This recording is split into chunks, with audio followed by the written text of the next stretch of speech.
Precámbrico, chicos, es un supereón. No sé si cuánto han estudiado ustedes la tabla del tiempo geológico, vamos a irla estudiando a medida que vayamos los diferentes tiempos.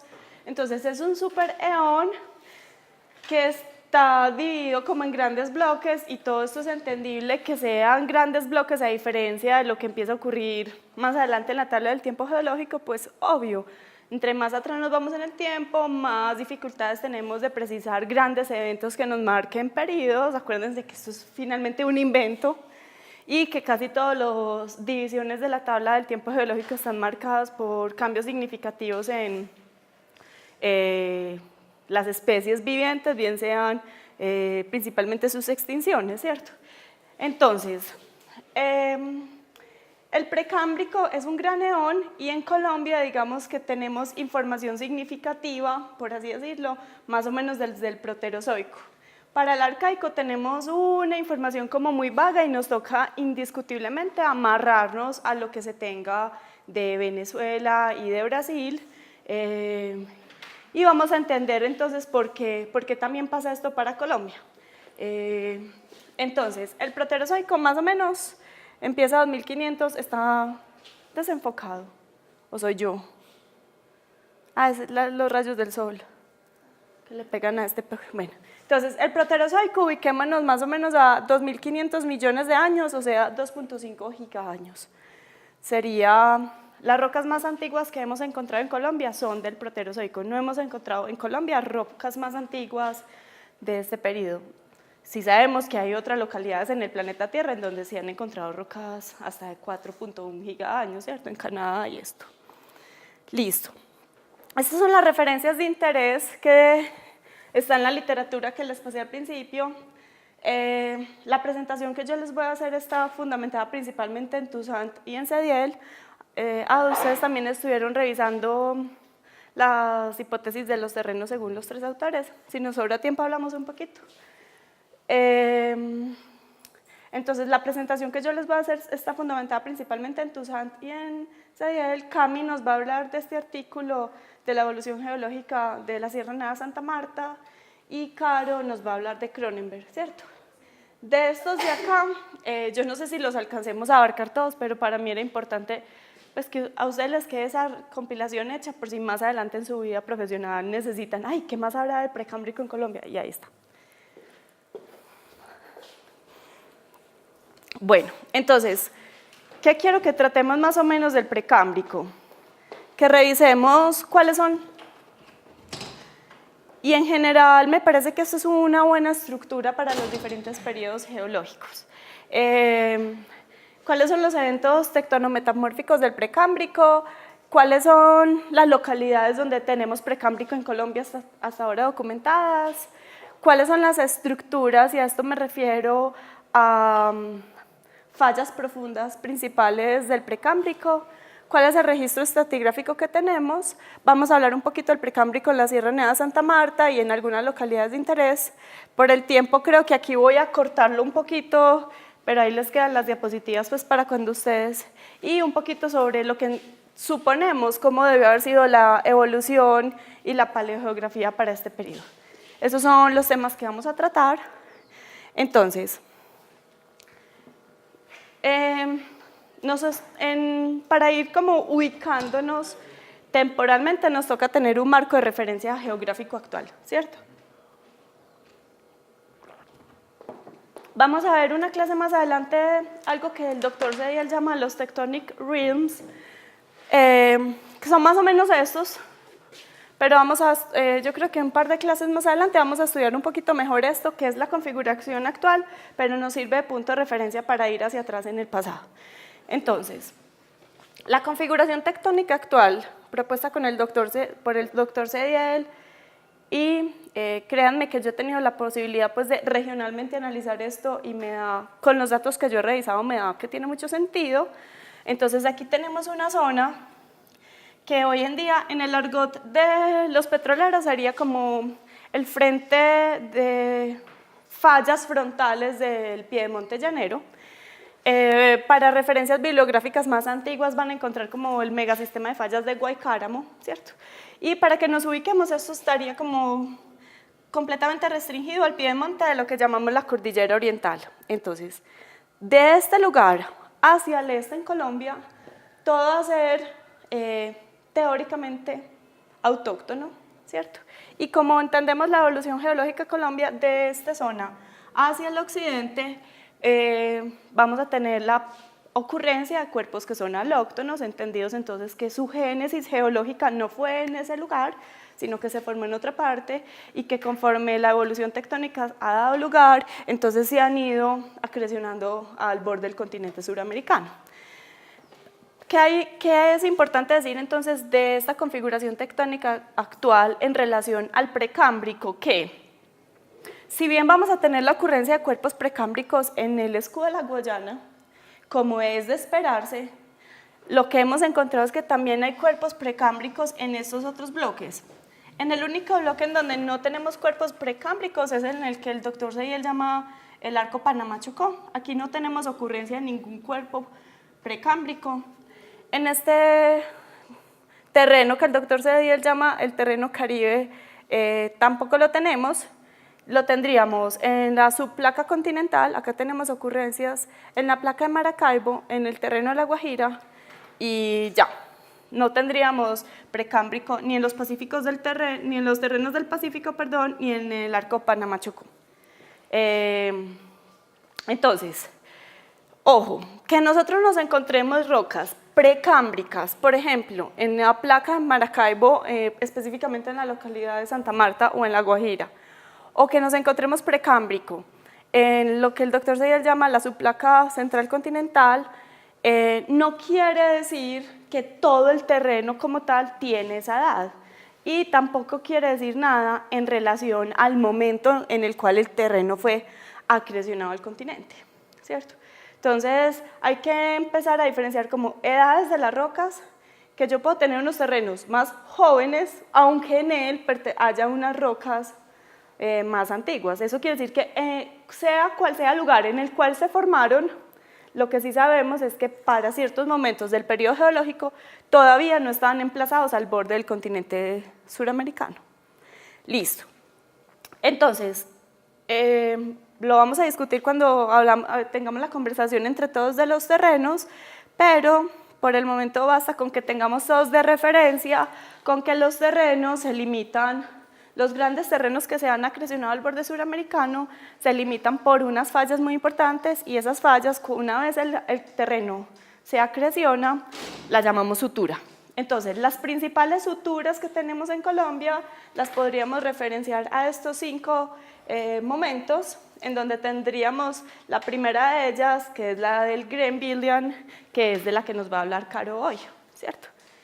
Esa fue bastante importante, digamos que es la sutura más antigua. Después tenemos una a la altura del Ordovícico silúrico, Aptiano, Oligomioceno y Mioceno tardío. Esta, ¿cómo? Las suturas son como las fallas regionales en donde se evidencia la unión de los bloques que se han ido acrecionando. Entonces, esta sería una sutura. Esta sería una sutura, esta sería otra sutura, ¿cierto? Son fallas regionales que son las que marcan los límites entre un bloque y otro conforme la evolución geológica va permitiendo esa acreción.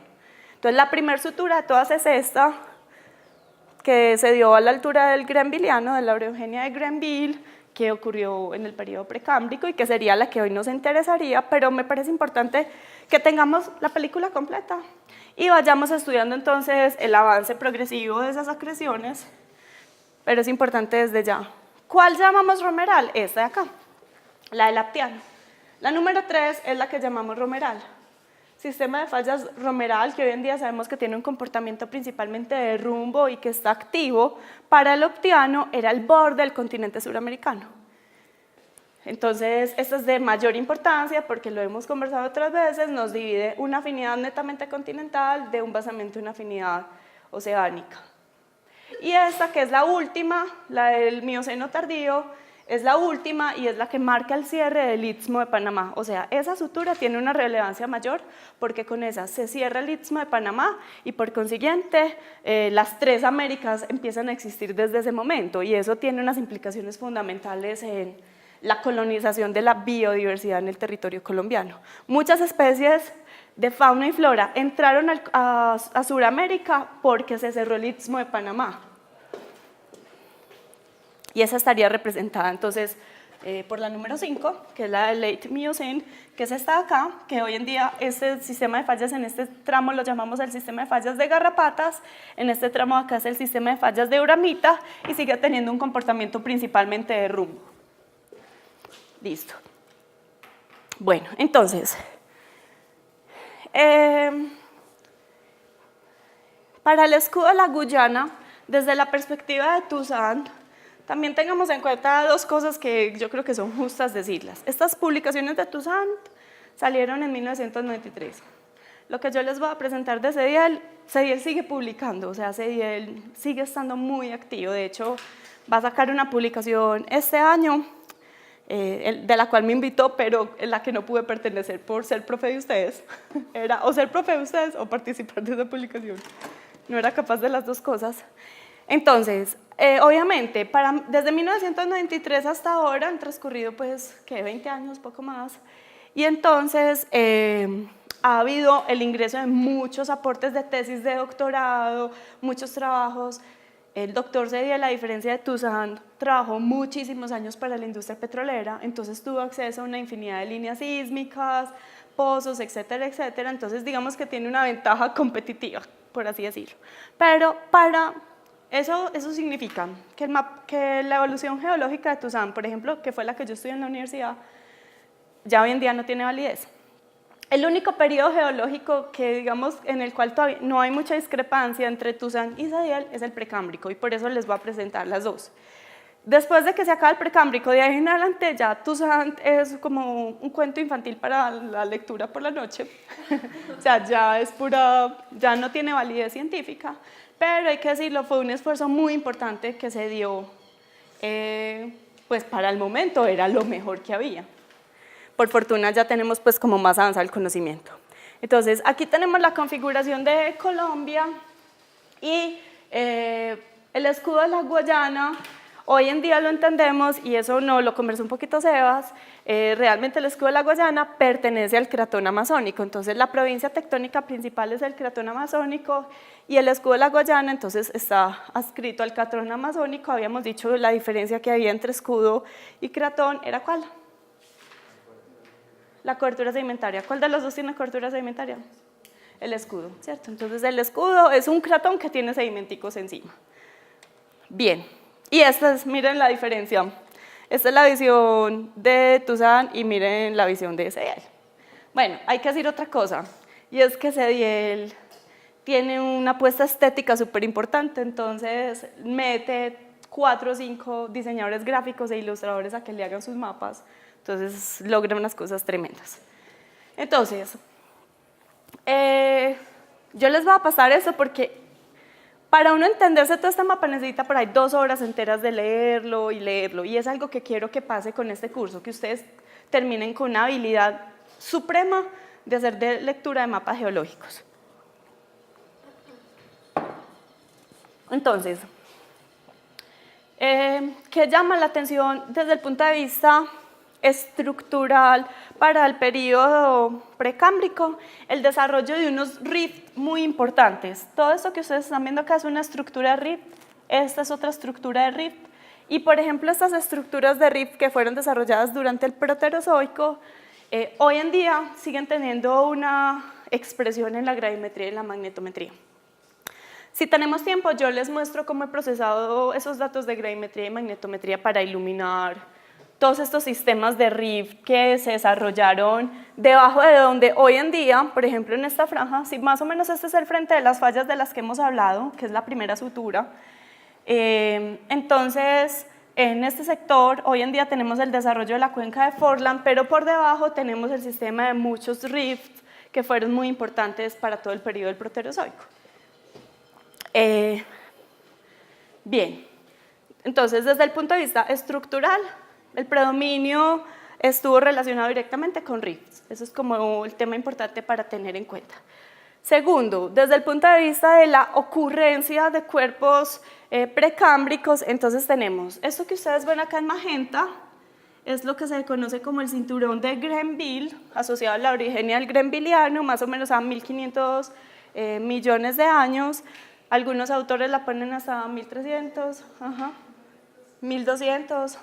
Entonces, digamos que fue una orogenia muy extensa que tuvo una expresión en todo el continente suramericano y son más o menos, está documentada entre 1.500 y 1.200 millones de años y de la cual habría que decir que tenemos expresión significativa en Santa Marta y que es uno de los cuerpos que yo quiero que vayamos a ver cuando hagamos la salida. Quiero que vayamos a ver esas rocas en este flanco de acá. Yo las he visto en este flanco de acá. En este flanco de acá no sé si Marisabel las tiene ya identificadas. Bueno, y estos cuerpitos que ustedes ven acá como en un morado oscuro son cuerpos también que se han datado de edad precámbrica y de los cuales vamos a hablar a continuación.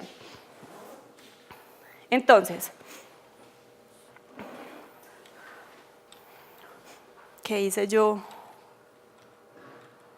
Bueno. Entonces, ¿cuáles son los eventos precámbricos más importantes? Tenemos que para más o menos 2.600, 2.700 millones de años hay un evento que es el evento que se llama como el evento metamórfico aroensis. Este evento es muy importante porque cuando se finaliza este evento ya tenemos configurada más o menos el 40% de lo que sería la corteza continental de Sudamérica. Hay otra cosa que es importante decir y es que en este periodo de tiempo geológico, o sea, hace 3.5 gigaños y hace 2.5 gigaños, las celdas de convección eran mucho más dinámicas de lo que son ahora. Entonces se especula que la velocidad a la cual transcurrían todos estos eventos era mucho mayor, o sea que la acreción de los terrenos era mucho mayor y hay algunos inclusive que piensan que el mismo cratón amazónico fue formado por la unión de muchos pequeños bloques, ¿cierto? Solo que eso ya ocurrió en un periodo geológico tan antiguo que lo llamamos como si fuera una única estructura, pero en sentido estricto también fue formado por la creación de múltiples bloques. Y esto favorecido porque en este periodo geológico teníamos una actividad radiactiva muchísimo mayor en el núcleo terrestre, eso nos generaba muchísimo más calor y por lo tanto se estima que las tasas de movimiento de las microplacas que en ese entonces había eran 20 veces incluso más rápido que lo que son ahora. Entonces eso favoreció la creación rápidamente de muchos mini terrenitos. Listo. Entonces la convección favoreció entonces la configuración más o menos del 40% de la corteza continental en Sudamérica. Y después de este evento, entonces lo que ocurrió es que hubo una depositación de secuencias volcano-sedimentarias. Esas secuencias volcano-sedimentarias estaban principalmente representadas por basaltos toleíticos para las secuencias volcánicas y rocas sedimentarias químicas para las componentes sedimentarias de las secuencias volcano-sedimentarias. Esta posterior a todo entonces eso es lo que se conoce como el cinturón verde. El periodo geológico que permitió el desarrollo de toda esta depositación de estas secuencias volcano-sedimentarias y se le llama cinturón verde. ¿Por qué? Porque posterior a esta formación tuvimos un evento metamórfico representado en una orogenia y en esa orogenia todas estas secuencias volcano-sedimentarias entraron a fases de esquistos verdes y por eso se le llama como el cinturón verde, por la denominación de los esquistos verdes que ellas formarían. Bien, posterior a eso, entonces llegó el evento metamórfico transamazónico, chicos, y lo importante para decir acá es que en Colombia, digamos que hasta es los eventos precámbricos enmarcados en Sudamérica, ¿cierto? Y en Colombia tenemos el registro geológico más o menos a partir del evento metamórfico transamazónico, o sea, de manera aislada tenemos un poco de evidencias de la oroensis, pero en términos generales para los basamentos más antiguos colombianos, entonces tenemos la evidencia ya del evento metamórfico transamazónico y ahorita vamos a ver en qué localidades de Colombia lo encontramos manifestado.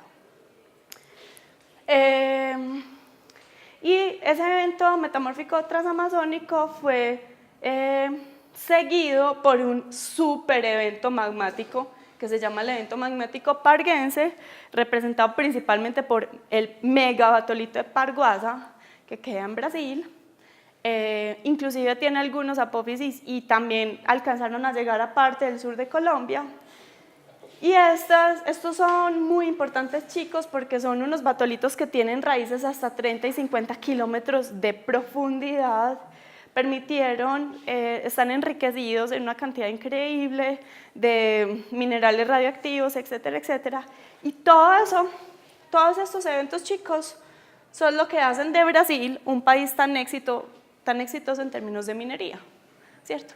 O sea, este mega evento del Parguense y los eventos anteriores, pero sobre todo todas estas intrusiones de estos batolitos fueron los responsables de las mineralizaciones más importantes que tenemos en Brasil. Batolito de Parguasa. Parguasa. Listo. Entonces, desde el punto de vista de la configuración del escudo, se piensa que para este periodo, para más o menos 1.5 gigaaños, ahí ya cesaron las acreciones al escudo y ya teníamos como la configuración del escudo de la Guyana tal cual, casi como lo conocemos hoy en día.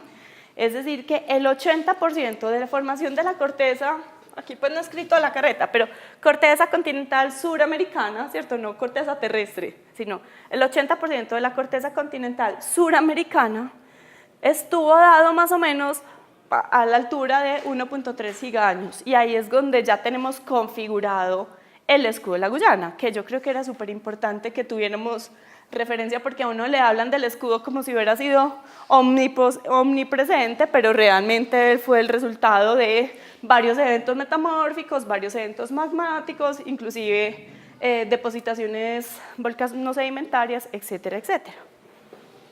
Bien.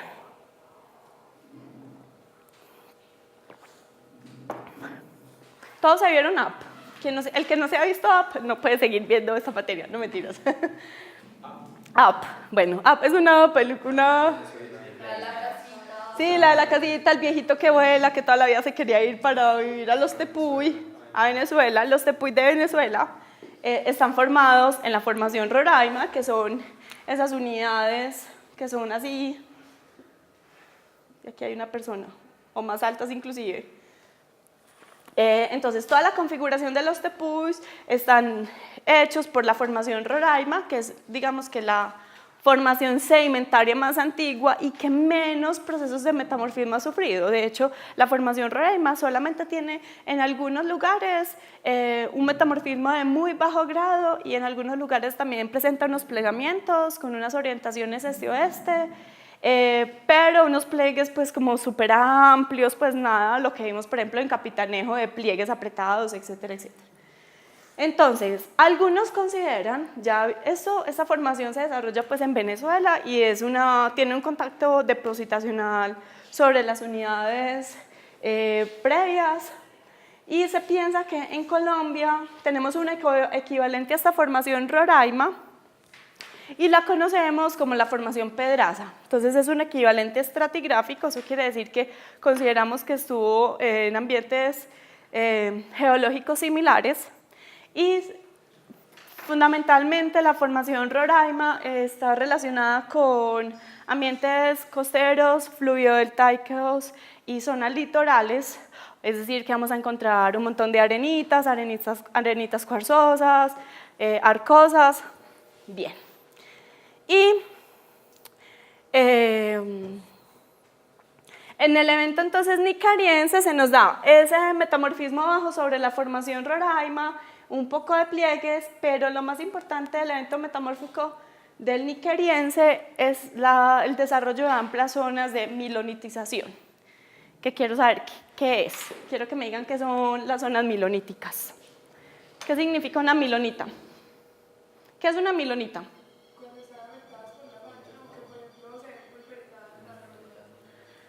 No. Si están afectadas por la falla, hasta ahí sí. Pero ¿qué es una milonita? Que me voy para acá. Más o menos. Más o menos, pero le hace falta algo adicional. Es que en campo nos tocó un afloramiento de esquisto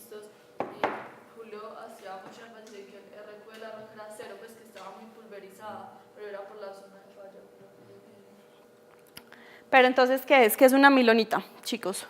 Pues hasta donde yo tenía entendido era es como un gneiss, pero la escala es en medio. No, porque genéticamente, ¿qué significa un gneiss? ¿Qué significa encontrarse en un gneiss en campo? ¿Qué tipo de roca es un gneiss? Metamórfica, sí, pero ¿qué más? De alto grado, ¿y qué más? ¿Qué quiere decir? ¿Qué tipo de metamorfismo? Regional, ¿cierto? Metamorfismo regional. Y normalmente los protolitos de los gneiss son ¿qué? ¿Cómo? Granitos, eso. Entonces los granitos, si sufren un metamorfismo regional, entonces nos forman un gneiss. Bueno, hasta ahí vamos bien. Ahora, una milonita. ¿Qué significa una milonita? ¿Qué tipo, cómo se imaginan ustedes una milonita? Si la tuvieran que dibujar, ¿qué le dibujarían? Si yo les digo, dibújenme, ¿cuál es el rasgo característico cuando uno dibuja una milonita? Eso, Cami está haciendo eso así. Vení, para ti lo dibujas. Pero ese bandeame. Pero hay un concepto fundamental que es lo que lo hace importante. Bueno, no lo saben, se los voy a decir y no se les debe olvidar nunca. Una milonita es una roca metamórfica relacionada con metamorfismo dinámico. Entonces, las estructuras que se desarrollan en ellas le muestran a uno que la roca estuvo sometida como a una deformación superdúctil. Entonces, pueden quedar unos clastos aquí, casi siempre, por ejemplo, de cuarzo, y los minerales más dúctiles sufren recristalizaciones, pero esto no es una estructura típica de un gneiss. La milonita tiene una estructura de metamorfismo dinámico que supone, y casi siempre entonces están asociadas a fallas que tengan una fuerte componente de rumbo, y ese rumbo les genera la posibilidad a los minerales un poquito más dúctiles de recristalizarse y formarnos este tipo de estructuras. Listo, entonces encontrarse una zona de milonitización en geología regional significa un metamorfismo dinámico y por ende zonas con fallamiento de rumbo importante. Un gneiss no te dice toda esa información. No es más chiquito. No es un tema de escala, es un tema de procesos geológicos. O sea, un gneiss sometido a un fallamiento de rumbo por un tiempo geológico prolongado se puede volver una milonita. ¿Cierto? Bueno, entonces estamos hablando entonces de la formación Roraima, que es muy importante en Venezuela y que ha sido el punto de referencia para las rocas sedimentarias de la formación, por ejemplo, Pedraza. Les decía que eran ambientes costeros, litorales y fluvio-deltaicos, y para la época de Toussaint estaban datadas en potasio-argón con edades entre 1800 y 1500 millones de años. Y estas dataciones se hacen sobre unos silos que las intruyen, que son de estas edades, por consiguiente la formación Roraima tiene que ser un poquito más vieja que esto, ¿cierto? Listo. Las estructuras de rift de las que estuvimos hablando, miren que Toussaint, sin tener el acceso a toda la sísmica que el doctor Cediel ha tenido acceso en su vida, igual ya suponía la existencia, si esto es Puerto Carreño, que ya es Colombia, y esta es toda la cobertura sedimentaria que tenemos encima del cratón, entonces este es el desarrollo de unos rifts que ya suponía Toussaint deberían existir. Listo. Entonces, esta es la visión, este es el mapa de todos los afloramientos y estructuras precámbricas según el doctor Cediel.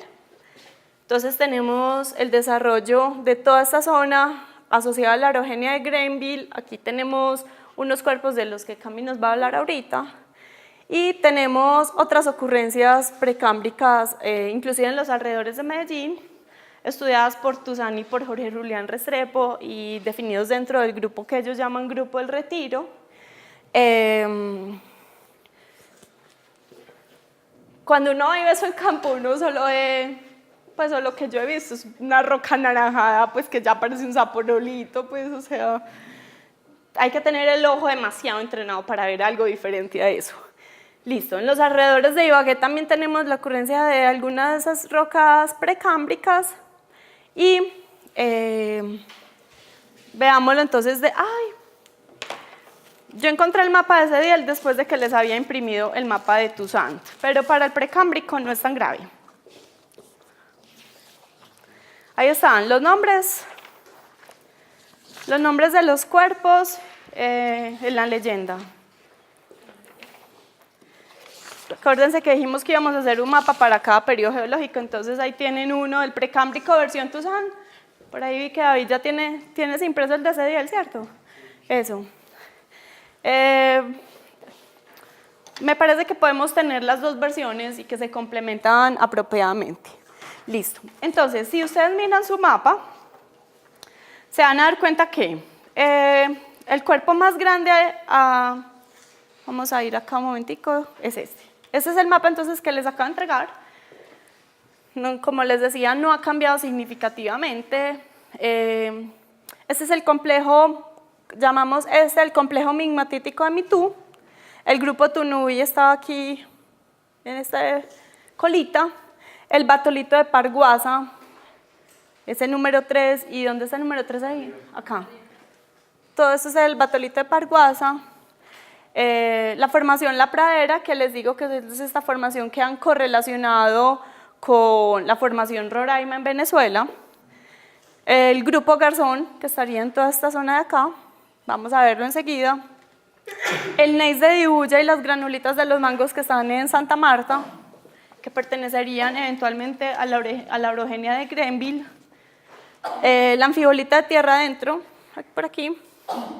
Ah, no, es esta. La anfibolita de tierra adentro es esta. El complejo de Davis, si es este de aquí al sur. El precámbrico de la serranía de San Lucas, el complejo Puquí y el grupo El Retiro. ¿Cuáles han estado en revisión cronológica? El grupo El Retiro han estado en revisión cronológica, el complejo Puquí también, y San Lucas, el precámbrico de la serranía de San Lucas. Para que lo tengan ahí, pues para que lo anoten ahí, porque digamos que esto es la versión a 1993 y ha habido unas revisiones cronológicas desde ese entonces hasta acá, en donde los que han sido sometidos a una revisión cronológica son los que les acabo de decir. Listo. Miren que si nos devolvemos al mapa de Cediel, son muy parecidos, solo que pues, esta es una edición un poquito más limitada, el doctor Cediel le mete otras componentes, pero entonces él ya propone la ocurrencia de todos estos cuerpos que son muy parecidos a los que había propuesto Toussaint a lo largo pues, en los alrededores de Medellín, la granulita de los mangos y Dibuya, están lo que él llama el cinturón del Grenville, para que nos familiaricemos como con las dos nomenclaturas, porque en las publicaciones vamos a encontrar lo uno o lo otro. Listo. Entonces, el complejo migmatítico del Mitú más o menos tiene una configuración de este estilo, en donde lo que sería abajo en el basamento serían gneisses migmatíticos graníticos y granitoides. Eventualmente hay esquistos micáceos. Se asocia al evento transamazónico y está intruido posteriormente por el granito de Parguasa. Y lo que tenemos encima en contacto depositacional es la formación Pradera, que algunos autores la correlacionan con la formación Roraima en Venezuela.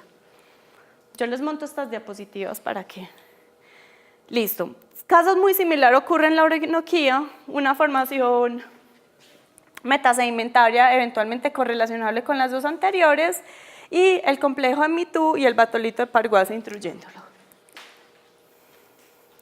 El macizo de Garzón tiene granulitas y gneisses, y estas granulitas y gneisses son evidencia de un alto grado de metamorfismo para ese periodo, y más o menos entonces el grupo Garzón se ubica en este sector al occidente de San Vicente de Caguán. Ustedes lo tienen ahí como el 5, ¿cierto? Hola.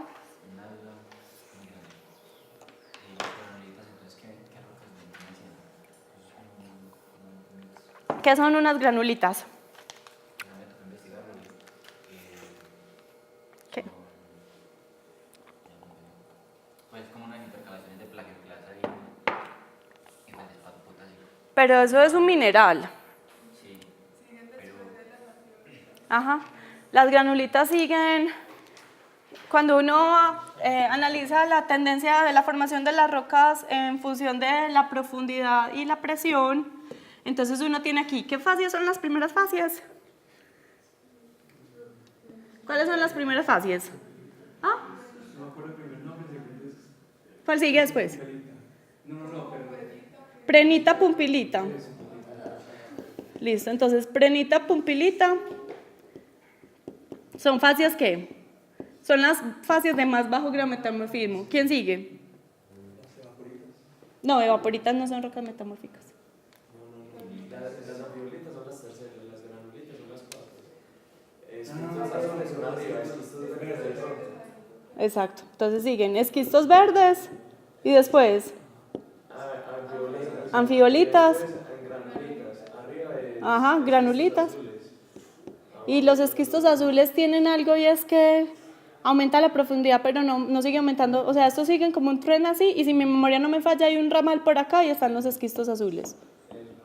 Si mi memoria no me falla, revisen esto que... No, sí, está bien, pero empieza debajo, desde bajo, Desde bajas temperaturas. Los esquistos azules. no, los esquistos azules están en alta, en intermedia, las prenita, pumpilita, es que yo lo tengo, sí, están en intermedia, pero no en baja.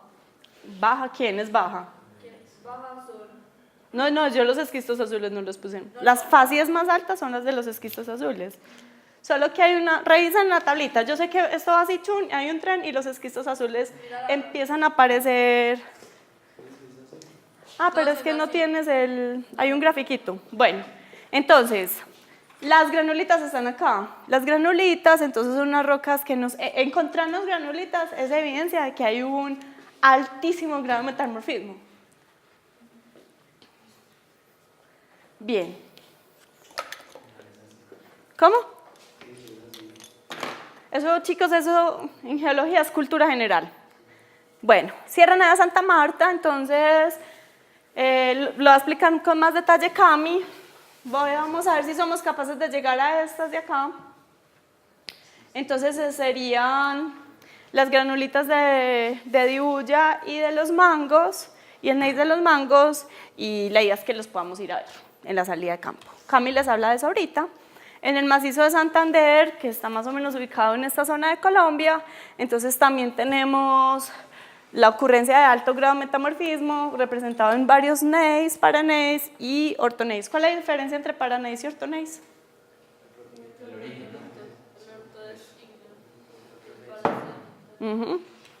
Muy bien.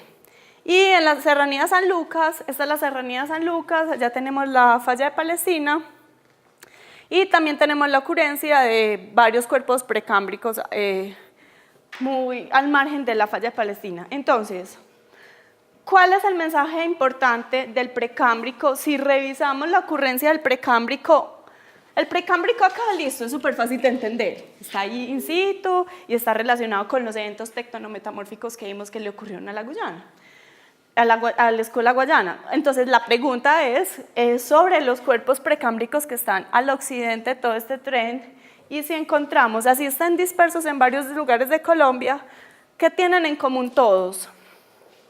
¿Qué tienen en común? No me vayan a decir granulitas y gneisses, no. ¿Qué tienen en común que nos ayuda a entender por qué hay la ocurrencia de todos estos cuerpos? ¿Qué tienen en común la ocurrencia de todos los cuerpos precámbricos que están al occidente? Es decir, que tienen un origen alóctono.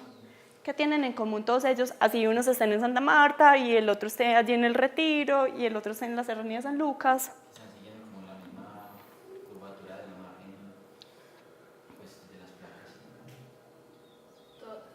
Que todos han sido por acreciones, pero... Sí, pues hay acreciones. ¿Cómo? Sebas, sí, por ahí es. ¿Qué están qué? Están cerca de suturas o están cerca de fallas de rumbo muy importantes, ¿cierto? Entonces, casi que hay una explicación, la explicación geológica de cómo llegaron esos manes ahí, tiene que estar dada por las fallas de rumbo regionales a las cuales ellos se asocian. Entonces, la falla de Palestina sí que es una falla de rumbo regional muy importante. La falla de Santa Marta y de Oca son fallas de rumbo regionales muy importantes. Entonces, todos ellos Su emplazamiento geológico está favorecido por la presencia de unas fallas geológicas mayores. Y es el movimiento de estas fallas geológicas mayores los que permite traerlos de quién sabe desde dónde y darles la posición geológica que hoy en día tienen. Algunos cerca a suturas, pero no todos, ¿cierto? Listo. Entonces, desde el punto de vista de Toussaint, él se imaginó más o menos así como la paleogeografía del Proterozoico, en donde para ese entonces él se imaginaba unas megasuturas de este tipo y unas zonas de dorsales así, y el escudo amazónico pues como en su configuración inicial. Eso para el Proterozoico tardío. Y esta más o menos era la evolución precámbrica de Toussaint, está un poquito desactualizada, la de Sediel. Entonces, él se imaginaba la sumatoria de estos eventos. Tuvimos que haber tenido un basamento configurado por lo que hoy llamamos el complejo polimetamórfico de Mitú y con el batolito de Parguasa, una placa que para ese entonces la llamaban esta placa Oxaquia. La convergencia entre ellos dos nos permitió la generación de un cinturón granulítico, entonces yo necesito que haya un ambiente tectónico de colisión para poder favorecer el desarrollo de facies metamórficas de tipo granulítico, y es esta. Posterior a eso, entonces, un desarrollo de rift y drifting continental que nos permitiría la formación de todas esas estructuras de rift que nos encontramos y que es el predominio estructural que vemos en la zona. ¿Ya por qué no vemos esto? Pues claro, el tiempo geológico pasó la retroexcavadora de la erosión y nos dejó todas las superficies pues, más planas, pero nos dejó las facies metamórficas que sí o sí implicarían que tuvo que haberse dado una orogenia súper representativa, ¿cierto? Listo. Y posterior a eso, entonces ya el doctor Sediel propone este arco de islas, que es este que él pone acá en azul. Tómenle foto a este episodio y los voy a llevar acá para que nos ubiquemos geológicamente. Entonces, la colisión es esta, que nos permite la colisión de la orogenia de Grenville. Primero, la formación de los batolitos de Parguasa introdujeron tan. Después de eso, entonces viene esta colisión, después de eso la formación de estas estructuras de rifting y drifting, y posterior a este mega arco de islas, que es este que él llama Cajamarca Valdivia Island Arc. Tómenle foto, es este verde limón de acá. ¿Cierto? El acercamiento de todo este arco de isla de Cajamarca Valdivia, y ya esto entonces empezaría a marcar el siguiente pulso tectónico del que no vamos a hablar hoy. ¿Listo? Entonces, este va a ser el marco de referencia para entender lo que ocurrió durante todo el precámbrico en Colombia, y lo que me interesa es entonces que nos detengamos en Santa Marta, Camín. Que nos detengamos en Santa Marta para que veamos cómo que es la diferencia con la exposición que nos va a hacer Cami es que él no nos va a hablar únicamente del precámbrico. Tenemos que ver todo Santa Marta, pues porque como vamos a ir a campo, pues nos toca hacer